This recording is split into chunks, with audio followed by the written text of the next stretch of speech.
aujourd'hui au plus près de Jacques Bréjoux. Ce papetier artisanal fabrique depuis 50 ans du papier d'exception selon une méthode vieille du XIIIe siècle, un savoir-faire unique qu'il transmet aujourd'hui pour le faire perdurer. Notre journaliste Julien Hérard est allé le rencontrer dans son moulin en Charente, près d'Angoulême. Cette feuille de papier classique, elle est fabriquée à partir de pâte à papier. Mais pour faire son papier, Jacques Bréjoux a besoin d'une matière première beaucoup plus étonnante, de vieux tissus recyclés. Waouh, bah là il y en a du drap. N'est-ce pas? Quand c'est des draps qui ont connu les lessives modernes, il y a des traces d'azurant. Ça réagit à la lumière. L'azurant, c'est quoi? L'azurant, c'est ce qu'il y a dans toutes les lessives qui brillent quand on met les UV dessus. Là, ça devient noir, il n'y a pas d'azurant dedans. Je le réserve, le tissu sans azurant, aux restaurations de choses qui sont très précieuses. Une fois qu'on a ce tissu, il faut aller le couper. Ça, c'est les vieux draps de papier mamie. Ça fait à peu près 50 ans que je dis qu'ils ont 100 ans, donc j'ai des draps qui ont plus de 150 ans. Hein. Hop, c'est parti. C'est dans ce moulin que depuis plus de 50 ans, Jacques Bréjoux perpétue un savoir-faire qui avait complètement disparu depuis la révolution industrielle.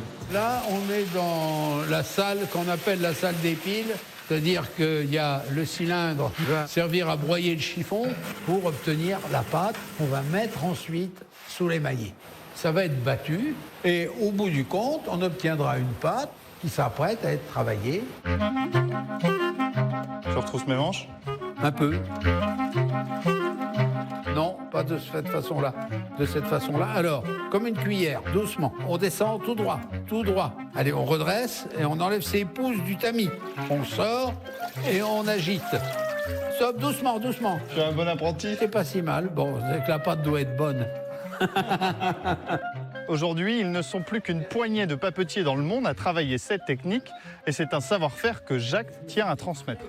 Moi, ce que j'aime le plus chez Jacques, c'est qu'il a un côté opérationnel. Souvent, il laisse beaucoup son côté intellectuel au placard. C'est ultra intéressant parce que lui a 50 ans de métier. Qu'est-ce qui vous a motivé pendant autant de temps? À continuer? Ouais. Les surprises. C'est que c'est jamais pareil. Qu'est-ce que ça va devenir quand vous ne serez plus là? Si chacune des personnes qui posent cette question s'intéressait à ce que je fais, il n'y aurait aucun problème. Ce papier si particulier, Jacques Bréjoux le vend de 5 à 30 € à des restaurateurs d'œuvres d'art, des relieurs ou encore des artistes.